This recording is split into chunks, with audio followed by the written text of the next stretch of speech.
Bom, então vamos dar continuidade para nossa aula e agora a gente vai entrar num assunto que é da frente 3, tá? O nosso assunto é a partir do capítulo 8, tá? Que é esse que a gente vai começar hoje, que é sobre desequilíbrios ambientais. Tudo que a gente vai falar hoje, com a mais absoluta certeza, vocês já ouviram em algum momento escolar de vocês, tá? Então vamos começar. Primeiro, quando a gente fala de desequilíbrio, a gente está falando de alterações que o meio ambiente sofre, né, mediante algumas ações, e que isso vai ocasionar outras alterações que certamente são prejudiciais para o meio ambiente, tá bom? Bom, então a gente vai começar primeiro falando da poluição, que é o ato de você colocar substâncias, né, que não são pertinentes àquela região, né?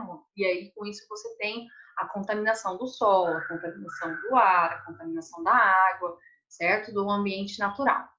Bom, e aí a gente sabe que o único ser vivo capaz de provocar a poluição é o ser humano. A gente tem a utilização aí de muitos recursos, né? Como embalagens, substâncias que a gente usa, um shampoo, por exemplo, né? E tudo isso vai ser lançado no meio ambiente de alguma forma, e isso vai alterar o ambiente, né? O meio ambiente, seja poluindo o ar, a água, o solo, né? E as consequências disso é que muitos outros seres vivos vão ser prejudicados, né? Com alteração, por exemplo, da água, a gente tem aí a morte de muitos organismos que vivem no ambiente aquático ou que dependem do ambiente aquático. E aí eu vou citar um que tem lá no final do capítulo, que é, por exemplo, quando tem derramamento de óleo nos oceanos, né? A gente vê que o óleo, ele, quando entra quando ele entra em contato com as penas de algumas aves, as aves nem moram na água, mas elas dependem da água para se alimentar. Então, quando elas vão se alimentar num ambiente que está poluído, por exemplo, por óleo, esse óleo ele gruda nas penas. E aí eles impedem que, aliás, não impedem, mas eles prejudicam que as aves consigam, por exemplo, voar. Então, muitas aves, no momento do mergulho, para alcançar algum peixe, elas se contaminam com aquele óleo, e aí esse óleo impossibilita que elas alcem voo, e aí elas acabam morrendo, muitas vezes afogadas, ou fazem ingestão daquele óleo, né, que prejudica, ela, óbvio, né, qualquer ser vivo, né, a parte interna. É, então, uma das causas que a gente tem do derramamento de óleo é muitas vezes algum navio transportador, né, um navio cargueiro, que sofre algum acidente, enfim, ou tem um vazamento, não é percebido e aquilo é lançado no oceano. Outra coisa também que pode acontecer no caso desses derramamentos de óleo é que, como o óleo não se mistura com a água, ele fica na superfície, né, do oceano. Isso impedindo que entre a luz, que as algas realizem fotossíntese, que os animais consigam subir para poder respirar. E essa mancha de óleo muitas vezes é levada com o vento. Então, ela consegue se espalhar e tomar uma proporção muito maior, né, do que seria se não tivesse vento, por exemplo. Tá? Bom, aí a gente vai falar do efeito estufa. Primeira coisa que a gente precisa lembrar do efeito estufa é que é um efeito, é um processo natural que ocorre aqui no planeta Terra, tá? Aqui no planeta Terra e em outros planetas. Por quê? O que é o efeito estufa? O efeito estufa é, mediante alguns gases que estão na atmosfera, esses gases eles aprisionam o calor proveniente dos raios do Sol. Então, a radiação solar, ela bate na superfície terrestre e a tendência é que ela reflita e volte para o espaço. Só que por conta dessa camada de ar que envolve a atmosfera, que é a atmosfera, nessa camada de ar que envolve a Terra, esse calor ele fica retido. E aí ele reflete, mas ele reflete de volta para a superfície, reflete para a atmosfera, reflete. Então faz esse zigue-zague que a gente pode ver aí no desenho. Não é todo o calor que é mantido aqui no planeta Terra, tá? Parte é refletido para o espaço, parte é absorvido pelas plantas para realização da fotossíntese, por exemplo. Só que o que é importante? Como é um efeito natural, é por causa do efeito estufa que nós podemos habitar a Terra. Porque se não tivesse o efeito estufa, a Terra, a gente morreria congelado.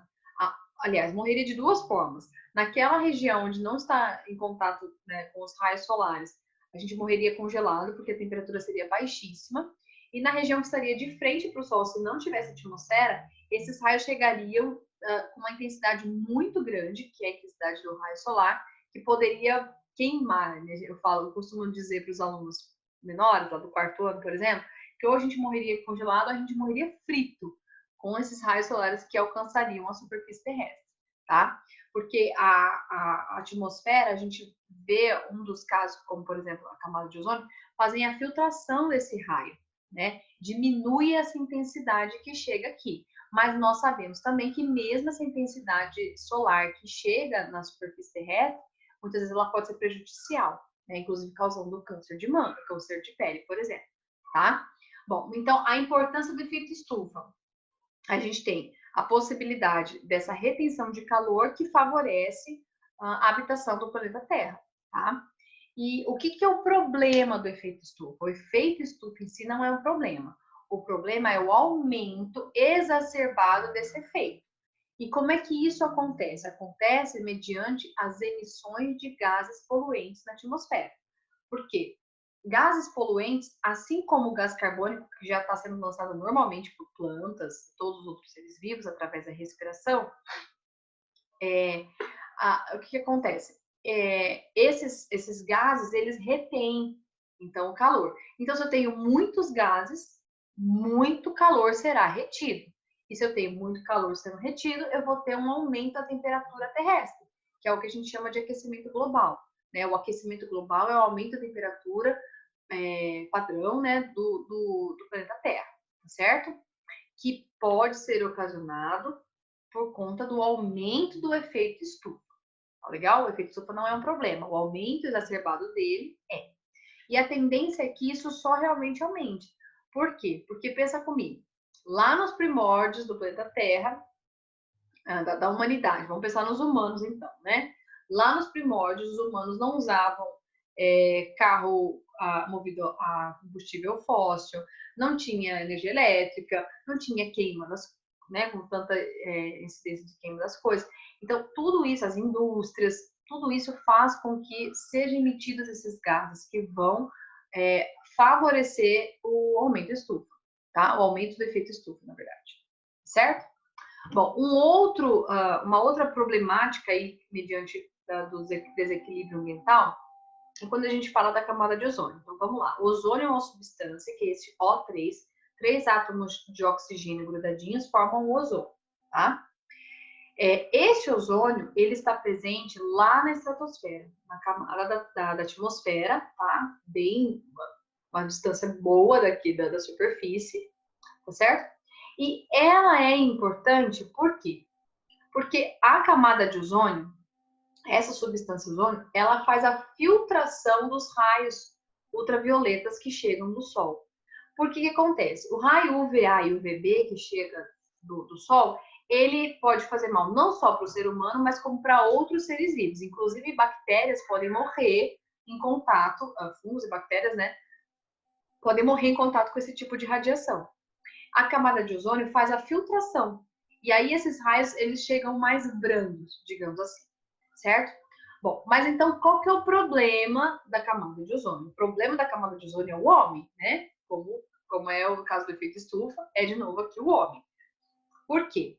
Existem algumas substâncias, alguns aparelhos eletrônicos, como alguns ar-condicionados, antigamente geladeiras, e principalmente produtos aerosol, né? Então, spray, inseticida, alguns desodorantes e tal, que eles lançam na atmosfera o CFC.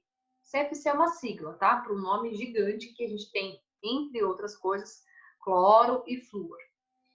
Bom, o que acontece? Esse CFC, quando ele é lançado na atmosfera, ele sobe e vai parar lá na estratosfera, justamente onde a gente encontra a camada de ozônio. O que acontece? Esse CFC, ele tem uma reação e libera o cloro. O cloro é liberado e ele fica solto na atmosfera. O cloro, quando ele encontra o O3, que é o ozônio, ele desloca. Ele desloca um oxigênio, que vai ficar solto, e se gruda as outras duas moléculas de oxigênio. Então, fica ClO2, certo? Bom, beleza. Depois desse ClO2, ele vai sofrer uma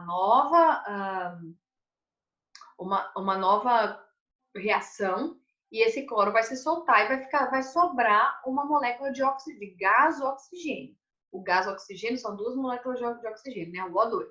Então, essa molécula de O2 vai ficar solta. Professora, mas o O2 não é ótimo, é excelente para nossa respiração? Sim, é excelente para nossa respiração. Mas quem que faz a filtração dos raios ultravioletas? É o ozônio. E se o cloro se liga no ozônio, desfaz o ozônio, mesmo que seja criando o oxigênio, que é, no caso, um gás essencial para a nossa vida, isso é ruim, né? O procedimento que gera o oxigênio que a gente respira é a fotossíntese. A gente não precisa da destruição da camada de ozônio para ter oxigênio para a gente respirar, certo? Então, por que a destruição da camada de ozônio é ruim? Porque a camada de ozônio é a responsável por essa filtração dos raios ultravioletas que chegam do Sol, certo? A gente tem já estudos que mostram que em alguns pontos, né, da camada de ozônio existem buracos que não conseguem se refazer, certo?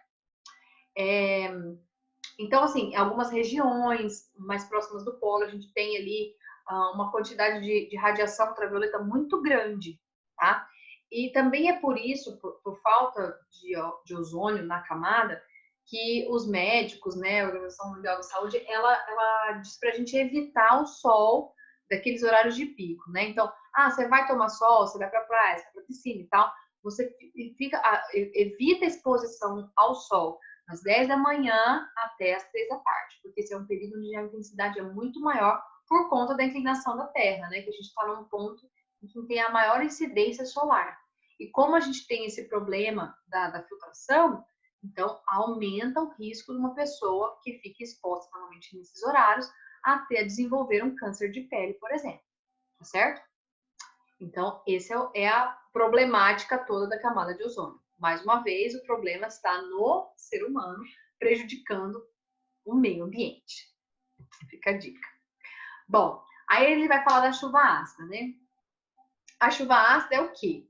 Quando a gente fala de acidez, a gente está falando de pH baixo, certo? Se você tá num lugar, uma floresta linda, maravilhosa, um ambiente, tudo tal, lindo, né? Lindo. Vamos supor que não existisse poluição, por exemplo. Poluição do ar. E aí a gente coletasse a água da chuva e fosse verificar o pH, né? Verificaríamos que o pH, mesmo essa água, essa chuva sendo limpa, não existindo poluição, a chuva ainda assim seria ácida. O pH dela está abaixo de 7. Normalmente é assim. Normalmente. Por quê? Por causa da presença do CO2, do dióxido de carbono, que está na atmosfera. Esse CO2 vai entrar em reação com a água, vai formar o ácido carbônico e quando precipita, precipita junto esse ácido. Tá? Então, por isso que o pH da chuva, de toda chuva é ácido. Agora, quando a gente trabalha o assunto chuva ácida, nós estamos falando do aumento da acidez da chuva que cai. Porque é o seguinte, alguns gases que são ditos gases poluentes, que são lançados por indústrias, são lançados em automóveis gerados a combustíveis fósseis e tudo mais, a queima desse combustível, né? A gente tem aí lançando na atmosfera alguns gases como o NO2 e o SO2. Eles sozinhos não são um problema, mas o que acontece? Na atmosfera a gente tem umidade, a gente tem água, né? E essa água proveniente lá dos rios, dos lagos, dos mares, enfim, das poças, dos seres humanos, dos seres vivos, né? Ela evapora, ela se precipita, ela evapora, ela condensa, forma uma nuvem e depois precipita e chove. Esse é o ciclo da água, certo? Bom, esses gases poluentes, quando eles entram em contato com essa água que vai precipitar, né? Vai ocorrer uma reação química e vão formar, por exemplo, algumas substâncias bastante ácidas, né? Como, por exemplo, o ácido sulfúrico, extremamente corrosivo. E aí, o que acontece? Então, a chuva que cai fica mais ácida do que o normal. Inclusive, em algumas regiões onde a gente tem, por exemplo, São Paulo, uma cidade imensa, imensa, em que você tem uma emissão de gases poluentes, assim, exacerbada, né? O tempo todo lançando sem parar, 24 horas. Porque é uma cidade que vive 24 horas acesa, né? Então, você tem uma intensidade de poluição muito grande. E aí, o que acontece? Essa chuva que cai lá, a chuva ácida quando cai em São Paulo, ela tem uma acidez tão forte que ela pode, inclusive, corroer estátuas, concreto, né? É claro que não, as pessoas imaginam assim, nossa, está chovendo ácido sulfúrico, então vai pingar aqui, vai fazer um buraco na minha pele. Não é isso, tá? No caso dos seres humanos, é uma chuva que pode causar, assim, algumas escoriações, alguns danos à pele, certo? Mas para a gente não é o grande problema. O problema maior é para os outros organismos, né? Por exemplo, plantas podem ser prejudicadas, muito prejudicadas pela chuva ácida. Alguns organismos unicelulares, bactérias, até mesmo fungos, que recebendo essa chuva ácida, no momento que recebem, isso pode ser altamente corrosivo e ocasionar a morte desses indivíduos, tá certo? Então, mais uma vez, a ação do homem gerando um processo que vai prejudicar não só ele mesmo, como os outros organismos, tá bom? Vamos para o próximo. Vamos ver se tem salvação. Bom, vamos lá. A eutrofização. Quando a gente fala de eutrofização, eu gosto sempre de arremeter, que me remete o efeito estufa. Por quê? Porque eutrofização é um processo natural. Mas o problema está onde? No ser humano, que aumenta esse processo e esse aumento é que é um problema, certo? Então, o que é eutrofização? É quando você tem os corpos d'água, chega até os corpos d'água, uma quantidade muito grande de minerais, tá? Então, esses minerais, minerais são bons, são nutrientes, não são? São nutrientes. Só que o que acontece? Quando você tem, por exemplo, uma situação em que o esgoto é lançado num corpo d'água, e aí, nesse corpo d'água, com uma quantidade muito grande de minerais, vai ocorrer um aumento de indivíduos, né, uma proliferação de cianobactérias e algumas algas que fazem fotossíntese. Pô, maravilha, aumentou isso aí, aumentou a fotossíntese, aumentou o oxigênio, sucesso. Só que, na verdade, o que acontece? Quando você tem um aumento exacerbado de cianobactérias e algas microscópicas, que inclusive ficam como essa imagem aí, que é tipo um tapete verde em cima, esse tapete, ele impede que a luz solar entre. Bom, se não tem luz solar, não tem fotossíntese. E se não tem fotossíntese, esse ambiente fica sem oxigênio. Se não tem oxigênio, os organismos que vivem ali vão morrer. E se eles vão morrer, eu vou ter matéria orgânica em decomposição com a ação dos decompositores, né? Algumas bactérias e alguns fungos. Bom, se eu tenho decompositores, tenho matéria orgânica morta em excesso, eu vou ter a proliferação esses indivíduos, esses seres vivos, né? Bactérias e fungos, e com isso a mortalidade desse ambiente vai ser muito grande. Porque, por exemplo, pensa nesse patinho.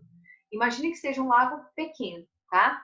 Então, eu tive uma proliferação de cianobactérias e algas, o que, primeiramente, aumentou a taxa de fotossíntese, aumentou o oxigênio. Aumentou o oxigênio, chegaram outros seres vivos, os decompositores, por exemplo, e também aumentou o número ainda mais de cianobactérias e algas, fazendo o tapete. Fez o tapete, como está na imagem, a luz tem uma dificuldade gigante de entrar, até mesmo nem entra. Se não entra, aqueles seres fotossintetizantes vão morrer. Se eles vão morrer, vai diminuir a taxa de fotossíntese, vai aumentar a taxa de mortalidade do ambiente, porque eu não vou ter oxigênio suficiente para todo mundo que tem que ter oxigênio sobreviver. E aí o ambiente fica morto. Muitas vezes esses ambientes não tem uma recuperação, né? Assim, para recuperar, meu Deus, tem que fazer um manejo gigantesco, tá certo? Então, isso que é chamado de eutrofização. Agora, para finalizar a aula, é a magnificação trófica. A magnificação trófica é a gente pensar numa cadeia alimentar, tá? Então, eu tenho lá um ambiente que tem alguns nutrientes que vão servir para um consumidor, para um produtor, certo? Depois, esse produtor vai servir para o consumidor primário, o consumidor secundário se alimenta deste e assim por diante. O que acontece? Quando a gente tem substâncias que não são boas lançadas no meio ambiente, muitas dessas substâncias são absorvidas pelos produtores. Então, eu posso falar aí de, por exemplo, metais pesados, o chumbo. Há uma planta absorveu o chumbo que era lançado mediante evolução, agrotóxicos, entre outras coisas, produtos químicos mesmo que as pessoas usam, tá? E aí a planta absorveu aquilo. O animal que come a planta, esse chumbo que estava na planta passa para esse animal consumidor primário, tá? E fica ali armazenado. Quando o secundário chega para se alimentar do primário, esse chumbo vai passar para o secundário, em maior quantidade. O terciário, e assim por diante. Por que acontece? Vocês têm que lembrar, quando eu falo de cadeia alimentar, que quanto mais longe da base, maior é a quantidade de alimento que ele precisa, tá? Para se alimentar. Então, pensa que um roedor, ou sei lá, um herbívoro, ele não se alimenta de uma planta, de várias. Então, se várias têm chumbo, a quantidade de chumbo presente nele vai ser muito maior.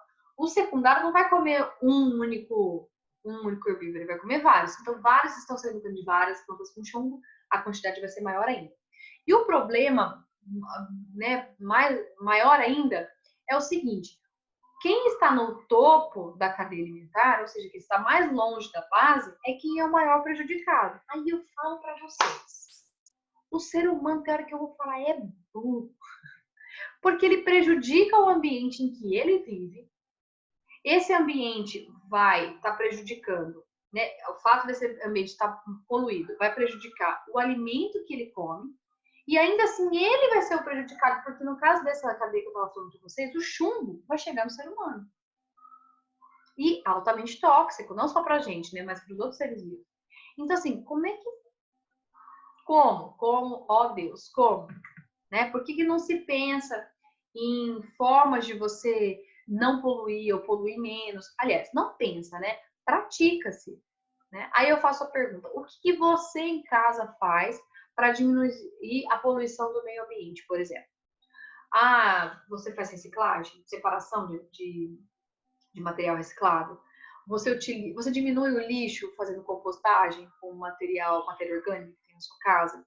Você não usa tanto a água do chuveiro na hora que vai tomar um banho? Porque se você diminuir a água do chuveiro, você diminui também a energia elétrica e com isso você vai diminuir a quantidade de energia que tem que ser produzida.